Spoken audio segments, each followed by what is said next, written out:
Welcome to Conversations with the Candidates, a series of forums with the candidates running for the 9 seats on the North Adams City Council in election 2025. My name is Tammy Daniels, and I am the editor of IBerkshires and the moderator for this forum. And I'd like to thank Northern Berkshire Community Television for partnering with us and allowing us to broadcast these forums. And I have with me in the studio incumbents Lisa Blackmer and Keith Bona, and candidate Lillian Zavatsky. Thank you for coming in today and speaking with us. Thank you. Thank you. Thank you. And I'd like to give you all a chance to speak to who you are and why you're running for election to the audience. And I'm going to start with Lisa. I'm Lisa Blackmer. I am a 39-year resident of the city. My husband and I moved here with our 2 children. Where we raised them, they moved away. We moved here for my husband's job. In the meantime, I went to school, got my bachelor's in business administration, I got my MBA, and I have a master's level certificate in municipal government and administration and leadership. I've been on the council for 16 years now. I took a 2-year hiatus in there. I serve on the planning board, on the school building committee, and I was on the public safety building committee when we were hoping to get money for feasibility studies. On the council, I have been president for 4.5 years, spread out over those terms, and I've served on every committee and chaired all but one. Why am I running? I have a background in municipal government, which I've been able to bring to the council, and especially with finance and budgeting. And I think that my experience in the public sector, the private sector, the nonprofit sector, in management, finance, and communications and HR, human resources, helps me help the city. And I want to use my skills to work with the mayor and the other councilors to move the city forward. Thank you. Keith. Hi. So I started on the council a long time ago. I think I was 22, 23 at the time. And obviously as I have grown and changed, so having my perspective on different, things that happen in the city, different amenities, different needs, different issues. I've had a business, I've taught at the college, I have apartments, but more so just having a family and raising a family and watching them grow and go through the local schools, the local high schools. This past term was sort of dramatic for me, not so much politically, but my father passed away, but at the same time I got my first grandchild, so officially a grandfather now. And to continue on the council, it would be an honor. I think we have a lot of good candidates running this year, so I don't want to say what I can offer is better than what any of them can offer, but what I would like to tell people is, I think it's good to have a diverse council. And what I mean by that is diverse as people, how long people have served. It's good to have some new, it's good to have some experienced. And diverse in backgrounds. It's good to have people with education and legal and engineering and business, and because they all bring in different perspectives and points of views when we're deciding things on the council. As for things I've been involved in, I've been many different areas of the city. So I won't list them all, but many people out there know things that I have been involved in, and I'm sure those details will be more printed on something else later. Okay. I want to try to keep my answers short because we got Lillian here, and unfortunately we don't have the media outlets like we used to, where new people could get their voice out. So. Okay. So we're going to let Lillian get her voice out. So Lillian, tell the voters who you are and why you're running. Hi, I am Lillian Zavatsky. I'm so excited to be here. I'm excited at the opportunity to potentially serve on the North Adams City Council and contribute my passion and my excitement and my problem-solving abilities to this wonderful city. I am not originally from North Adams. I grew up in South Florida. In 2011, I came to this area for college, and I thought I was just going to stay here for a couple of years and leave. But while I was in college, I started dating my now husband, who is from this area, and we moved away and we came back about in 2022. After coming back to North Adams, I worked at Northern Berkshire EMS. I was an EMT for about a year and a half. And now I'm working at the Breen Center. I'm a housing coordinator. And so I've spent a lot of my career, my short career at this point, in human services. I've seen a lot of different things in my time, both on the ambulance and then also at the Breen Center. I've been there for some of people's most intimate moments, and I've seen a lot of the challenges that people in this city face. And my main interest in running for city council, my main kind of interest that got me interested in local government and specifically this body is housing. Cody and I, my husband and I, we had a really hard time when we were looking for a house, and we lived with my in-laws for 6 months, which was great, but it just really highlighted the lack of affordable rents, the fact that we haven't built a lot of housing in North Adams for a very long time. And so that is a real challenge if we want to keep young people here, if we want to attract new people to come to the area, and if a lot of seniors, they've seen, okay, their kids grow up, maybe they stay in the area, maybe they move away, but they have found themselves in a very large house, and if we don't have a whole lot of options in the area, then they have nowhere to downsize. And they are just, a lot of people are stuck in maybe less than ideal situations. And so for me, I've been talking the council's ear off for the past 2 years about housing, trying to figure out what we can do about housing. And so that's really the issue that I want to focus on if I'm able to get into the council. So I'm going to pick up on that because housing has been right through every session. Housing has been an issue. Also, the idea of trying to get younger people to not only to come here and stay here, because we need a tax base, we need employees, because I'm retiring, a lot of us are retiring, and we need people to come in and take our place. So since you're running for council, you've thought about this a lot.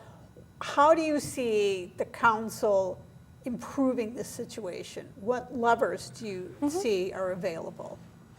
So I will say the council just passed the Affordable Housing Trust, so just created a new body, a new group of people whose mission it is to focus on housing. And I think that is the first step, is just giving a group of people, empowering them with the focus of housing. And I see there's so many different ways to address the housing issues that we have in North Adams. And I think the first thing to do, this sounds kind of obvious, but is just having people that are paying attention to it, and having people that know about all the different programs and the different things that we can do. The state passed a huge housing bond bill last year. I believe it was last year. And so there will be money coming from the state, hopefully in the next couple of budget cycles, that the Affordable Housing Trust, in partnership with the mayor and what partnership with the city, can apply for some of this money. But there are different things that, one thing that I see kind of low-hanging fruit is removing any barriers there might be to building housing. We have pretty permissive zoning, and I'm on the zoning board as well, so I've been learning about all that, but looking at, are there zoning changes that we can make that will make it even easier for people to build housing? The other thing that we can do is we have a lot of vacant houses in North Adams. And the state has also made it easier for cities to pass their vacant houses on to developers. So Springfield has a program, it's for vacant houses, where they partnered with a nonprofit developer, and they've been able to take some of those vacant houses that they have throughout the city, turn them over, and then the developer will be selling those to first-time home buyers. And so I think those are opportunities that we can look at, because it's astronomically high to, construction costs are astronomically high. So if we can take some of these vacant houses that might not need as much work as building from scratch, I think that is a huge opportunity that we should look into. Okay. What do you think, Lisa? Because you've been on boards that have looked at these kinds of things. What options do you see for the council to be able to help promote this? Well, I think one of the things we have to encourage or provide staffing for is inspection services, because what happens is sometimes a house gets to the point where it's not up to code and people can't afford to make the changes. before it gets to the point where it's vacant and there's a developer, it'd be nice if there were programs, lead paint abatement. Usually the problem is if you get any funds to do things, you have to do the lead paint first before you can put in new windows and put in, maybe, my house has knob and tube. I'm sure there's a lot of other houses out there that do still, if you haven't done any major renovations. So to have those programs available before they get vacant would be good to help, to identify and help people while they're still in their house. And while the property, it's a lot easier to fix it when the first level of things go wrong than when the seventh level of things go wrong. So I think that's something I'd like to see happen. Well, I'm going to ask, you're a landlord, Keith. I am. So from your perspective, So what's possible? unique compared to if someone was buying houses not new. So the properties that we own, they're all paid for. We've had a lot of tenants that have been with us for a decade or two. And one thing we haven't done is raise the rents to where you see a lot of these averages now. I mean, we have apartments with utilities that are still at $700, $800. And so that's sort of unseen for now. And I feel guilty just raising them up to, but because we include utilities, when utilities jump, we're usually jumping up just to cover that. So when I do see people saying, oh, my landlord just sold my house and now my rent's double, I can understand why, because, we're not making that much off the apartments at what we're charging, but yet now if someone had to buy the house, have this huge mortgage, because properties are way higher than they were, 10, 20, 30 years ago, they're gonna need to pay that mortgage. And obviously some people are buying apartments, most people probably own apartments to make money from, and it really depends on how much money they want. I think other issues that have come up when we talk about short-term housing, such as Airbnbs, there's been discussion of should we cap those? And for a while we were seeing a lot of interest. It seems like that might be fading to where they're converting back to apartments because maybe the demand isn't as high. But that is something that the council would fall within our jurisdiction to determine if we should set those kind of limits. Which we did actually, the council has worked, 2-3 years on the STR, the short-term housing rules.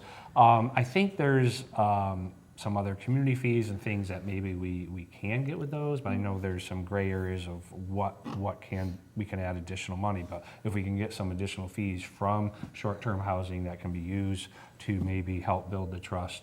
But the trust is something new. It's something great that, and I give Lillian and some of the others that really, campaigned to get some of this through.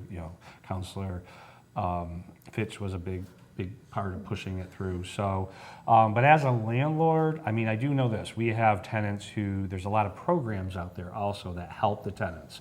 So we have some tenants that are literally paying 10-20% what their rent is, and the rest is covered by state or federal housing. So, there are other programs besides that, and I think there's landlords that are getting, higher rents that are probably getting most of it covered through some kind of outside funding. But speaking of state and federal funding. Yeah, not today. Yeah. What federal funding? Federal funding, which I think, we always say, well, we could get a grant. Well, we could, we get federal funds here, state funds here. You're only a few months away from budget season, and nobody knows sort of what's going to happen. And I think the city has been very dependent on funding through the state and federal government. So how do you see the budget going, and what are you going to be looking at with the budget season? Lillian? I think you discussed, Keith discussed all the programs, really. I'm kind of going to talk about one issue and then talk about the budget. Programs for people for housing. And at the Breen Center, I work at one of those programs where people can get some assistance with their rent as part of being part of our program. But one thing that they cannot do and people really struggle with is kind of graduating from our program. And we can tell them, okay, you can go and get a minimum wage job and work full time and maybe find your own place. But people stagnate in these programs because it is so hard. And that circles back to we can't rely on programs like this. We need to, like for housing, we need to build the supply in general. We need to kind of build the market out, the market aspect, because the public aspect is so limited when we're talking about our budget. I'm still learning about our budget and kind of the full scope of our city budget. From sitting through the budget meetings, it seems like a lot of our budget is the schools, and that comes from the state. But a lot of our budget is salaries. It's things that are beyond that. I don't know how much of our budget is salaries, but a lot of it is salaries. And any sort of big project, we often have to go to the state, or we have to go for a grant in order to fix a roof or fix a road or fix a sidewalk. And that really, I guess I don't really have any answers for that, but that really concerns me, because if that spigot gets cut, then we will have to delay our programs. That's why I really think the key for North Adams and for places like North Adams is growing our population. And that's not an easy thing to do, but you need to grow that tax base. You need to grow your commercial taxes, you need to grow your residential taxes, and you need to figure out, how can we get more money per square mile, which means encouraging ADUs, encouraging, vacant homes to become occupied again, but also single families to maybe kind of build in their backyard if there's space or things like that. So.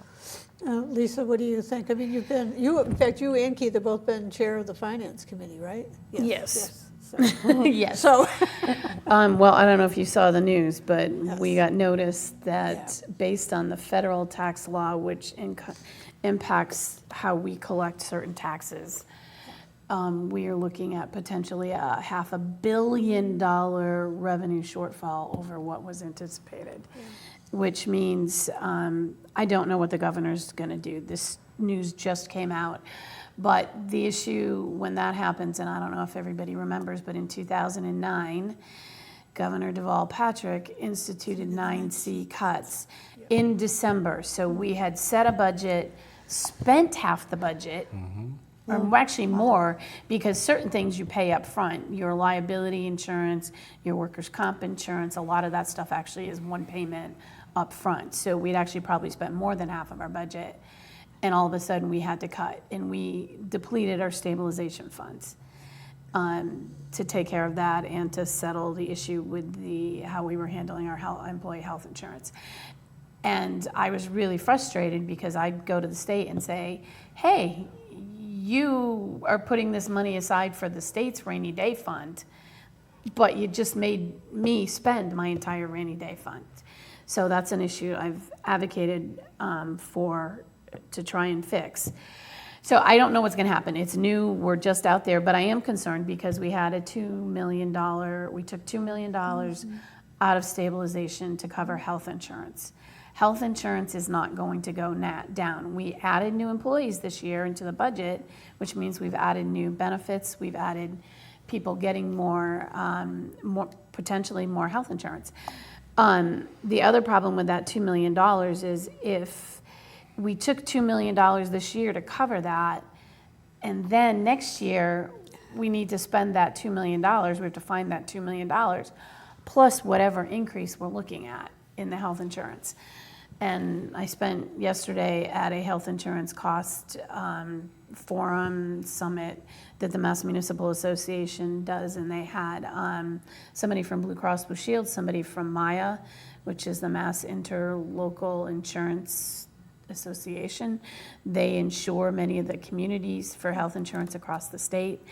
And the GIC, the Group Insurance Commission, I never remember which is a trust and which is a commission.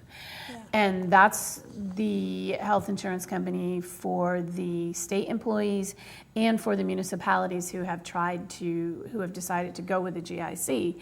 And they're all facing, and they said what they're running into is not even more usage by the population, just it's an increase in costs. And people are sicker and people are putting things off. And of course, I didn't get the chance to bring up the fact that, well, out here in Western Mass and Berkshire County in particular, part of the reason our health insurance costs are high because they're going to the ER or they're getting sicker is because it takes you 2, 3, 4 months if you can get an appointment with your primary care. So there's all of these issues. One of the big ones that really put them over the edge too is the GLP-1 drugs, and they're changing, their plans are to look at how they're paying for those and how they're handling that. But that has been, that drug individually, though that class of drugs has individually caused a huge loss to the insurance companies. So insurance is going to be really difficult. Yeah, so that's going to add to the budget, Right. and I'm not sure how things are going to fix. I mean, this isn't the place to talk about things like single payer healthcare or Medicare for all, but maybe now's the time to really start looking at those programs. But the budget, I'm concerned, as we all are, particularly given the $500 million deficit. Tax revenues were above benchmark for the first couple of months. The problem is those aren't particularly high collection months, so they were up at a time where you want to be up at a month where it's a big month. It's better to be up those months. So we'll have a better idea maybe by December, but hopefully the governor will save municipality 9C cuts for last, particularly given the fact that the lieutenant governor is a former mayor of a city.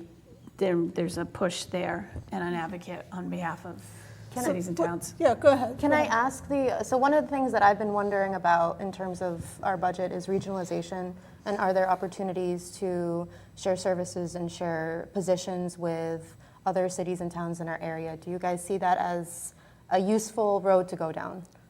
I do. I mean, it's something that, we constantly talk about. I think one of the issues is which community is willing to give up sort of their piece, because it's sort of like, okay, which superintendent or which commissioner or which one we going to keep, and it seems to still be a power struggle of, well, we don't want this town to be in charge, or we don't want this city to be in charge, but at the same time, everyone keeps talking about regionalization. I mean, you see it a little bit, like, with the school when it comes to the teams. I think we do it with the Veterans Agency. We have, one veteran person, director. That's probably been the most successful. The Veterans has been the most successful shared service. Right, but it's a small very piece small piece, of a big budget. There are some, as you mentioned, there's a lot of salaries, and at some point, and I think you're seeing it now, you're hearing some discussion with the high schools, and so it's evolving, and it's probably coming to a case where, yes, we now have to do it. We just can't afford not to do it. But we'll see where that goes. I mean, the budget, it's not just insurance. I mean, every year the budget will go up $500,000 to $1 million with just regular increases, some of that salaries. Obviously, insurance made it go more than that. But, I mean, just the chemicals alone for the water treatment plant 2 years in a row went up $100,000 per year. So there's almost $250,000 just for chemicals for the water treatment plant that you can't shop around. You have to have it. So it's a lot of those things that sometimes people on the outside, they don't see, they don't realize. And the cost of things, you mentioned the cost of a house. Well, it's the cost of everything. The city, the pavement. We're doing things on buildings and roofs and all that kind of stuff. And those costs of just, if they jump up at your house, they're jumping up tenfold for the city. So what else do you see as a challenge for the next term? Well, I think obviously the budget's always the challenge. And then it's not just how do we pay it, but how do we keep the things and increase the things that we need to work on. Right. So under this administration, she's added positions in the public safety department. We've increased salaries, and as she puts it, it's ripping the Band-Aids off. And there's some truth to that, because we're losing, and we probably still are, but we're losing employees. We train them and they go to the next town over, because literally the next town's over, they make $3,000 to $5,000 more, and the job's easier, maybe even more, $10,000 more, So we had to balance that out, so we weren't losing staff so fast. So the budget's always going to be the biggest challenges. Our infrastructure, I mean, these are things we just talk about all the time. I mean, at some point, some of these things, I mean, I think we're already 20 years now into our 20-year water Yes. A 20-year, $20 million. Right, yeah. Which, and I which think, hasn't been done. And I think 15 the only years ago. thing that we've really done out of that was the fire hydrants. Yeah. Because the pipes underground are just so expensive, and we don't get much state or federal funding for anything below. You get blacktop, but Yeah. they don't really give you much, and it's the stuff underneath that is so costly, and we're just constantly Band-Aid. But at some point, the aqueducts, the dams, we're gonna have some major pipe breaks. When we had that flood, I mean, that showed where some weaknesses were, and that's gonna continue. There's not gonna be a quick answer. I'm not gonna make promises and say we can fix this in 2, 5, 6 years. I mean, it's going to have to be some serious federal and state funding, because it's not just us. This is an America thing. This is a New England thing. We all built our cities and communities around the same time, so they're all Right. deteriorating about the same time. What do you, I was going to say, we talk about infrastructure, and we've been talking about that. We lost money just recently on a yeah. hazard mitigation grant. But you talk about the plan, that was Mayor Alcombright, and that was in 2010, I think, 2011. So we're more than 10 years, we're 15 years into and at the time we were figuring it's going to cost $20 million, and now it's going to cost probably $100 million, would be my guess. I think the infrastructure is a real problem. Everybody says, that's our priority, we need to fix it. We've been good about leveraging. I mean, last summer we did Eagle Street, and that made a huge improvement. The other work that's being done, we've been doing every week. You're getting detoured somewhere in the city when you drive around the city because you're doing construction. We get 400 and some odd thousand in Chapter 90 money every year. I think we pretty much use that for kind of the basics. We don't plan big projects around that because it's $500,000 for a half a mile of full depth reclamation on a road. But we've been smart, we've been doing every time we do a road, we do the sidewalks. We dig down. I think we've been trying to anything that has to be done by any of the utilities, are we trying to have them do the work before we dig it up? And I know my street's really short, but it got repaved and got redone. But at the time, whoever the mayor was made sure that Berkshire Gas came in and put their gas lines, redid their gas lines. yeah. But the water lines, like I said, I've had the main water main on my street break, and they pulled it out, and it was actually wood pipe. Didn't know wood pipe exists. Didn't know. To me, that's an oxymoron.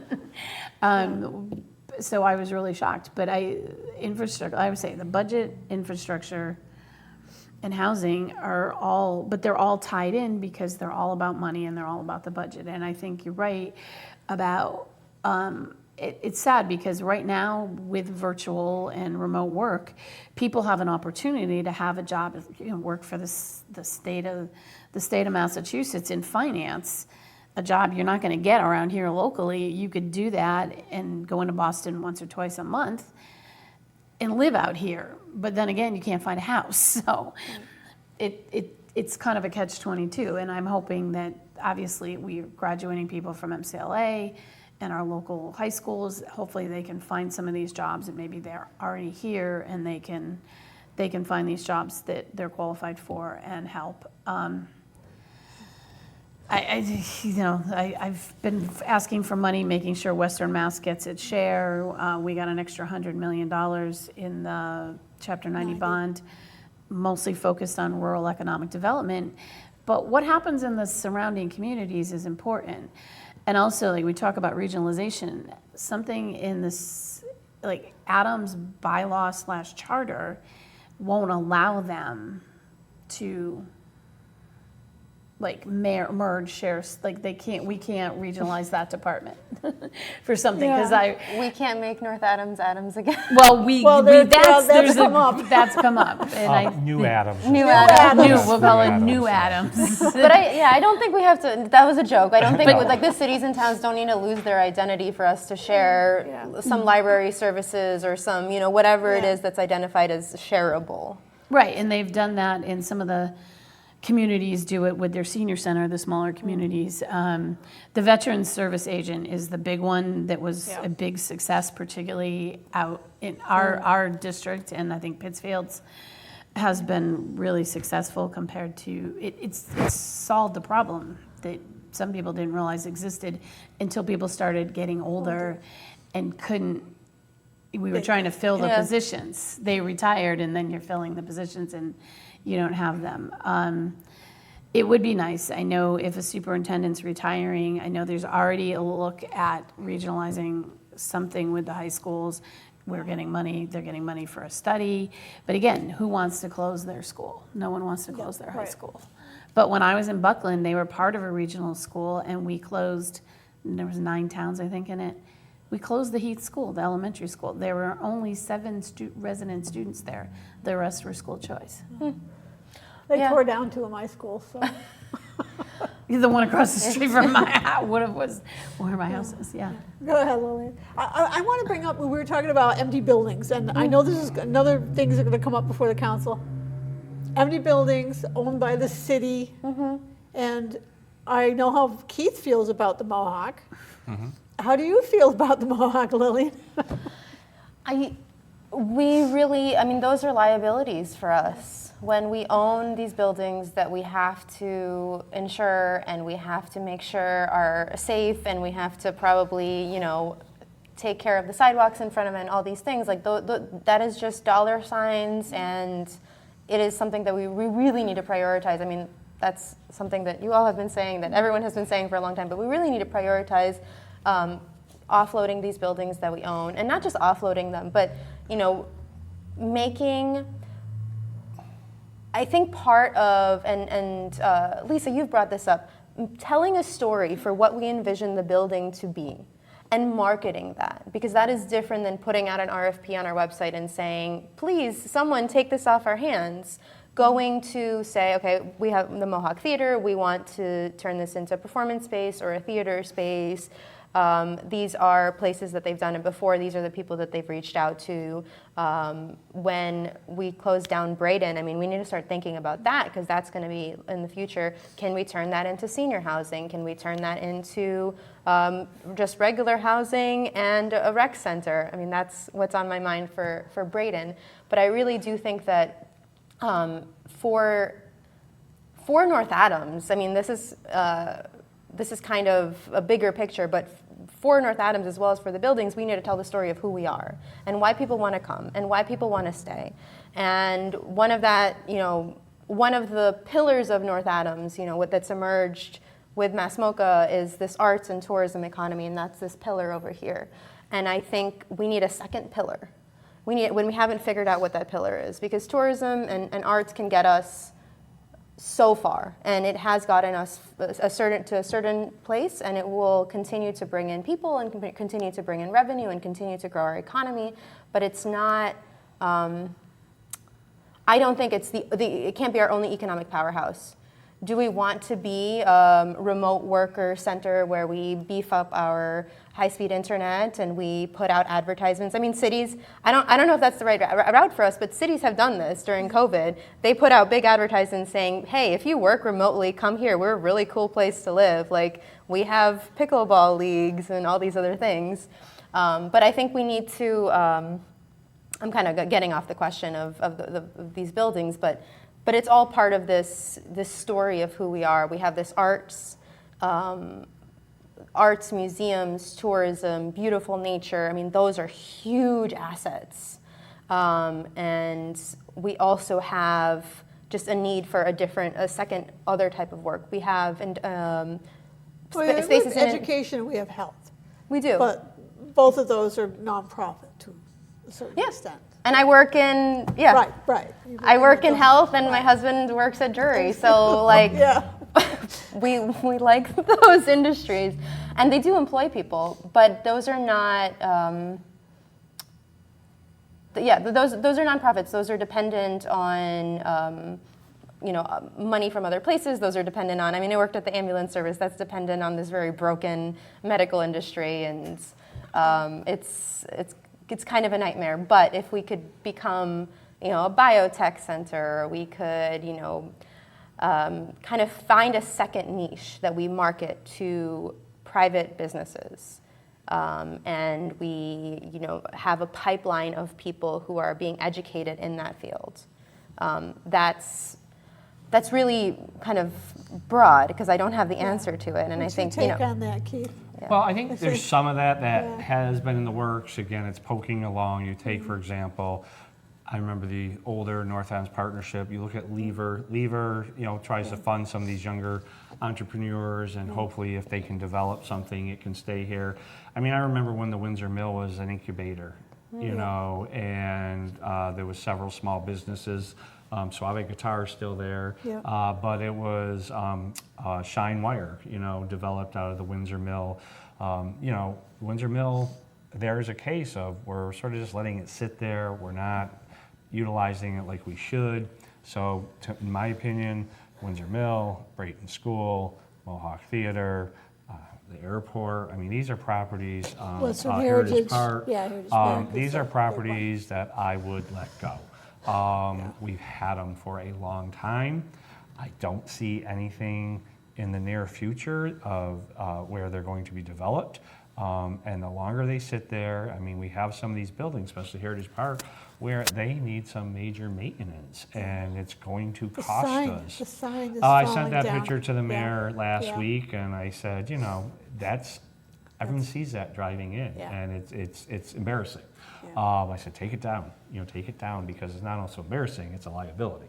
But, but simple answer for the Mohawk, I want to sell it. I mean, we've had numerous community meetings on it, and everyone talks about, what it used to be. I used to go there as a kid. I know what it used to be. I don't believe it can be that, and if someone else wants it and wants to turn it into offices, let them turn it into offices. It's just, you talked about growth and how we need our population. Well, I had 2 kids, that's the best I could do. But, we do need some more stuff on the tax roll. And we've lost a lot also to nonprofits. Price Chopper Building became Williamstown Theater Festival. It's great they're there, but that was tax money. Nassif's Drugstore became the Teen Center. Again, it's great it's there, but we lost tax money. It's good that we have these nonprofits, but unfortunately, every time a commercial building turns to nonprofit, we lose that tax money. So it creates some jobs. Again, that is good, but we do lose that tax money, which is what we do need to pay for, our budget. Right. So. Lisa, how do you feel about that? Well, one, I think, know. I've kind of said it a few times. One, I will tell you, I don't regret very many votes. My vote to not go forward with the Mohawk Theater project in December of 2021, I regret that vote. I wish we had voted it, let it move on, and go on with it. But the other thing I want to say about particularly Brayton, and I have said this, and I will continue to say it, I think it should be elderly housing, so 55 and up. You might have people, and mixed use, mixed income, so that some people are widows or widowers, and they want 1 bedroom, and they have a smaller space. Maybe another couple, one is 55 and still working, or working remotely, or in retirement, writing that novel they never got to write, or they want their grandkids to come and visit. Maybe they want a 2-bedroom or larger. So mixed kind of size, mixed income. Green space, obviously there's kids there, so there's green space, but some real dedicated space so that people, if they're living there and they want to have a flower bed or a vegetable garden, and then utilize the rec and the physical fitness aspects of the building so that they can partake, and then if there's a way we can work it where it's safe to have the proximity of that to the elderly population, then do that. And then Windsor Mill, I absolutely think it should be made into housing. But like I said, when you do the RFP, you don't just market it, you shop it, you go to people that you know or someone knows, because you could find somebody that would know, and you ask people that do this for a living, hey, look at this project, why don't you put a bid on it? And that was not done with Sullivan, and I brought that up as how, I really felt, I didn't have a problem with how the proposal was written, I had a problem with how it was managed. And the problem too is that lack of staffing and turnover in that office didn't help. I think that's really important.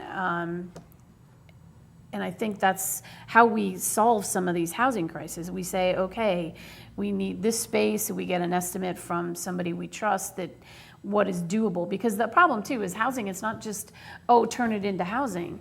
There's gonna be a break-even point. They're gonna have to have a minimum number of spaces and a minimum amount of income to make it a break-even, to make it worth their investment. And I think those are all important factors. But again, I say you shop it. You find people, you go searching for people that do what you want done, do it well, have a good track record, and you invite them to come and take a look at our community. And I think you also make sure that whatever permitting process we have for whatever it is, whether it's an event you want to do, you have a checklist, people know what to expect. Even they shouldn't be convoluted. They shouldn't have to go to 7 different buildings in the city to get everything signed off on. Okay, and try and track down departments, and then what office hours does that department have? I think we've gotten better at that. I think it's been much more manageable than it used to be, but I think we need to maintain that. Yeah. Well, I've noticed that the council, I've been covering you guys for quite a while, more than 20 years now, in various publications, 25 years in various publications. I see the council has got more proactive rather than reactive in a lot of ways. I mean, there's still things that come up that just say, hey, we need you guys to look at this. But I'm also seeing a lot more discussion. So thinking proactively, think of one thing that you would like the council or a committee to take up, to look at really quickly. Lisa?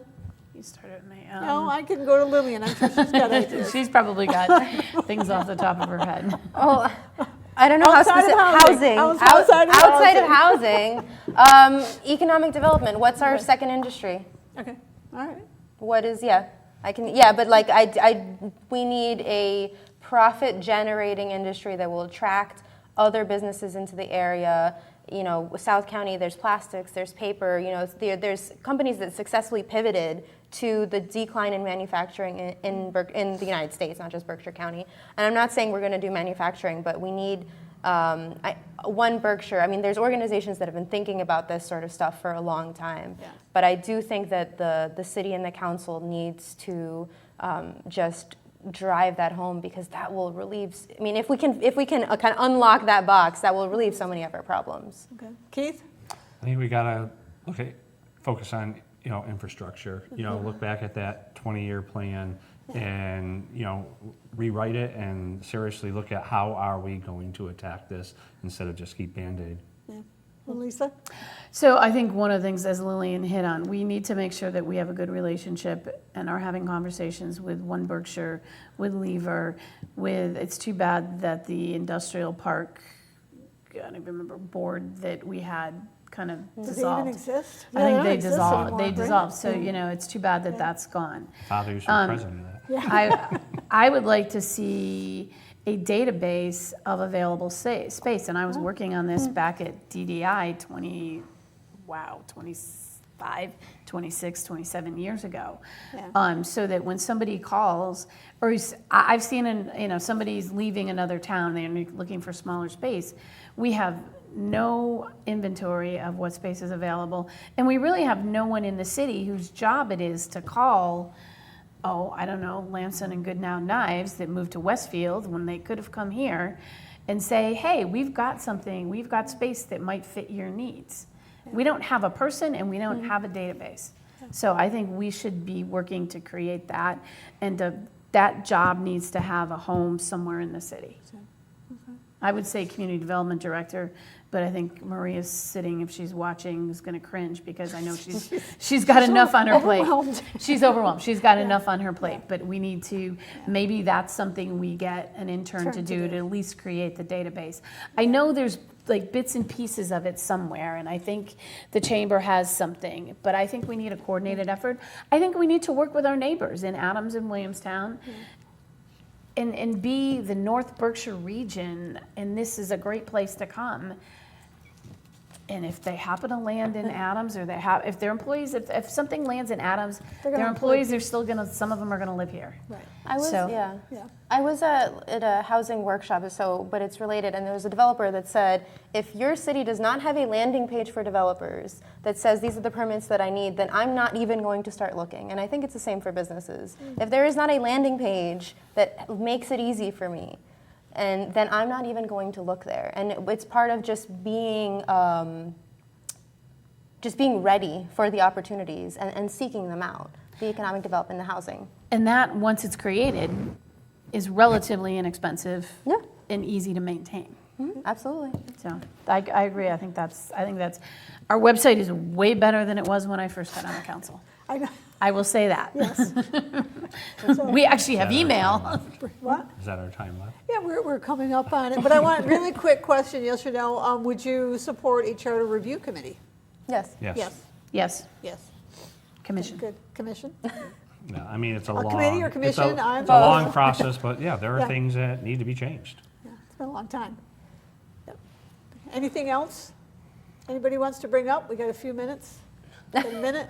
No, sure. I think that to Keith's point at the beginning, I really think that the council is the strongest when there is a diversity of opinions and a diversity of backgrounds, and people with more experience on the council that kind of know the ropes and know what a 9C cut is, I don't, and things like that. That's bad. Also, yeah, it doesn't sound great, but also kind of people that are coming in with different ideas, and for the longevity too of city government, you want, like, I'm assuming eventually you want to, retire from this and move on. And so I hope that when people look at who they're going to vote for, they look at what would be the best team. And that's Carrie Ann Cruz, who's another candidate. She's been using that term. But what's the best team? Who would you want on this team? And we're going to work together to Then- make North Adams better. Then tell North Adams why they should vote for you.